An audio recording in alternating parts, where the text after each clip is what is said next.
Okay, so we on chapter 30. Let's get started. The ballroom was spinning. Musicians were playing fiddles on the ceiling. Dancers were floating in the wine-soaked air, and Lala's sequins were everywhere. At least that's how it felt to Evangeline as she fled from the dance floor and away from Jax. She caught a glimpse of Lala on the arm of Robin. He looked blissful now that she'd arrived. Since leaving Jack's room, Lala had traded in her goblet for a trident and her nerves for an adoring smile. But Evangeline wondered if it was all an act, as her friendship with Evangeline had been. Was Lala like Jax, using Evangeline to get whatever it was that she wanted from inside the Valerie Ark? Evangeline didn't want to believe that. It didn't feel like the truth to her, but her head was dizzy from the wine. Her chest was tight with hurt, and it was hard to think clearly.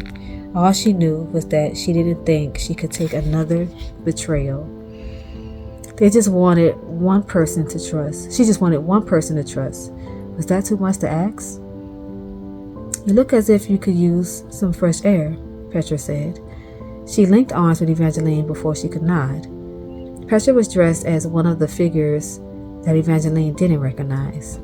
She wore a very low-cut white chain mail gown and a slender silver circlet around the crown of her moonlight hair.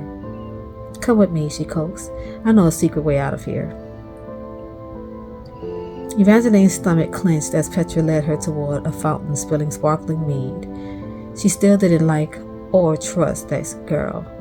But if she stayed in the ballroom, Jax would catch up with her. She wasn't sure what had kept him from doing so already, but Evangeline didn't dare look behind her shoulder to find out. She talked to him again when the room wasn't spinning, and she felt steadier on her feet. Right now, it would be far too easy for him to knock them out from under her. "Where's the secret passage?" she asked. "Just over here," Petra said. In Evangeline's head, it all happened quite fast. One moment, they were at the edge of the dance floor. Then they were at the wallflower benches, empty since this wasn't the sort of party that wallflower types were invited to. "I think it's this one." Petra grabbed one of the bench legs, tugging it away from the wall and pulling open a concealed door in the process. "Through here," she said quickly, almost as if she were on the run as well. Evangeline felt a flicker of unease, but instead of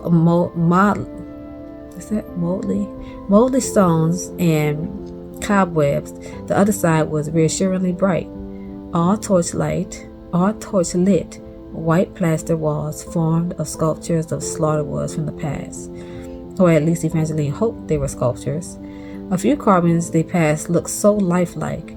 Evangeline could all too easily imagine they were actual bodies buried in the white walls. She slowed her steps, but Petra took her arm once more and urged her to continue forward. "How did you know about this passage?" Evangeline asked. "Oh," Petra said quietly, "I visited here 100 times. I thought you said you were lucky to get invited to this party." "I lied," Petra winced. She stammered, an action that looked especially strange on her lips, as if floundering for answers was not a thing she often did. "I've been coming to parties here longer than you've been alive."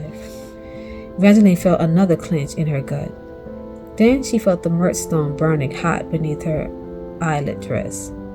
Only now, Evangeline wasn't sure it was the myrtle stone after all. Before, she hadn't sensed much power from the rock, but now it was as if the stone were finally waking up. She could feel it coming alive with power. But this power didn't give her a sense of joy or mirth as she would have expected. She felt the searing burn of truth. She was wearing the truth stone. And she felt it telling her to get out, to leave, to flee, to run for her life. The world finally stopped spinning, and she regretted her lack of thinking. Of course, Evangeline had been thinking. It was just that one of her thoughts had been that when Jax finally found her, it would feel like triumph to see the look on his face when he discovered her with someone he warned her against. Now, his warning about Petra felt a little more merited. "She don't listen." She slipped her arm free of Petra's. I'm going to go back to the ball. No, Evangeline, I'm afraid you're not. Petra flashed the knife and thrust it straight at Evangeline's heart. She's so stupid. Evangeline leaped back, barely dodging the blade. What are you doing? I'm not a bad person.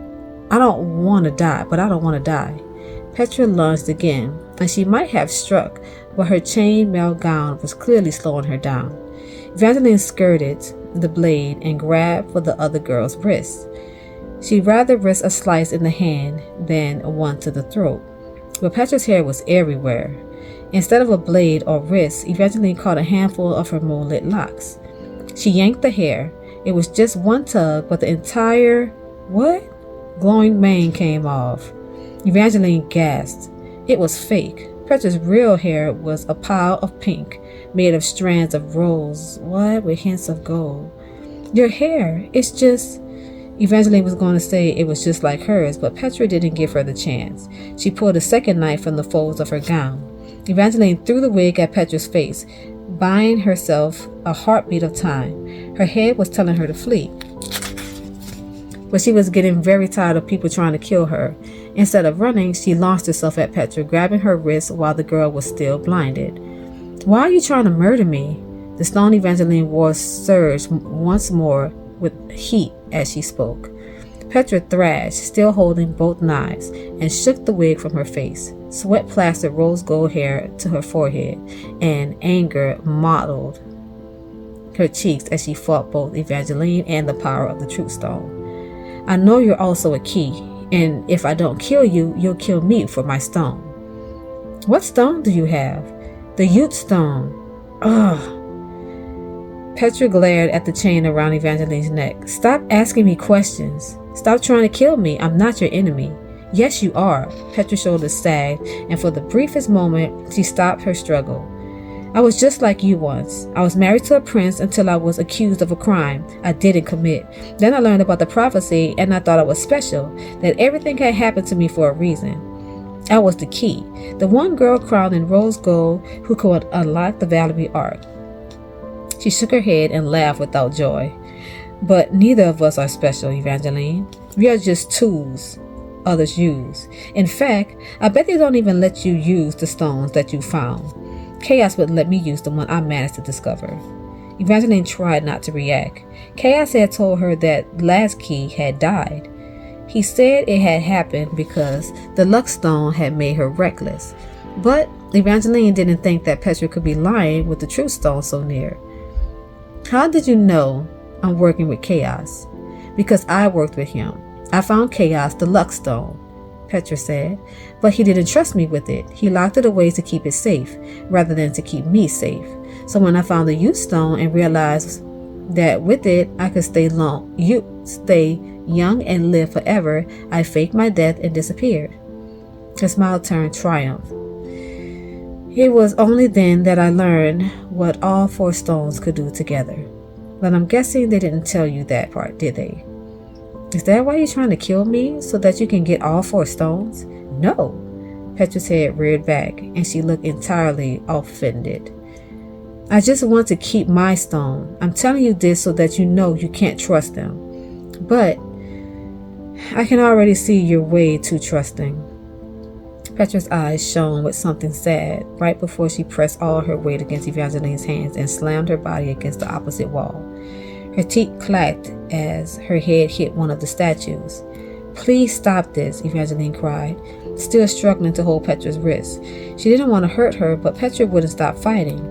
Petra bucked against Evangeline's grip and nearly slashed Evangeline's cheek with one of her knives, finally giving Evangeline the strength to grit her teeth and smash Petra's knuckles into the wall, hard enough to make her drop both blades. The daggers clattered to the floor, skittering in opposite directions.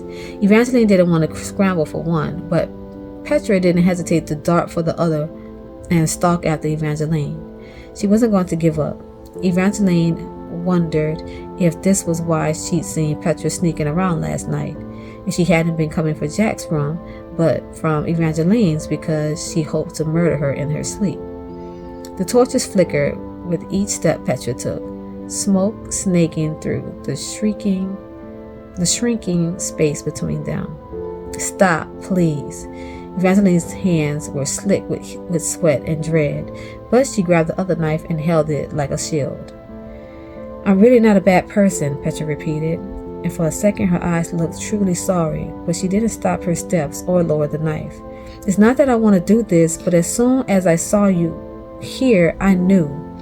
Evangeline thrust her dagger into Petra's chest, right on the edge of her chain-mail dress.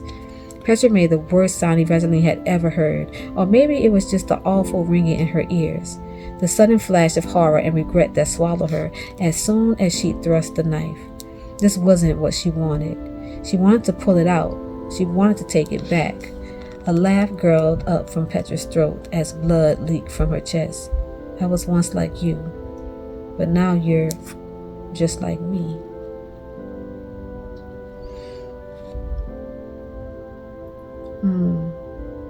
All that talking. Don't kill nobody, Jax. Don't kill nobody, Jax. What does Evangeline do? Freaking kill somebody. Wait until Jax finds that out. All I'm saying is... all I'm saying is... What? Until next time.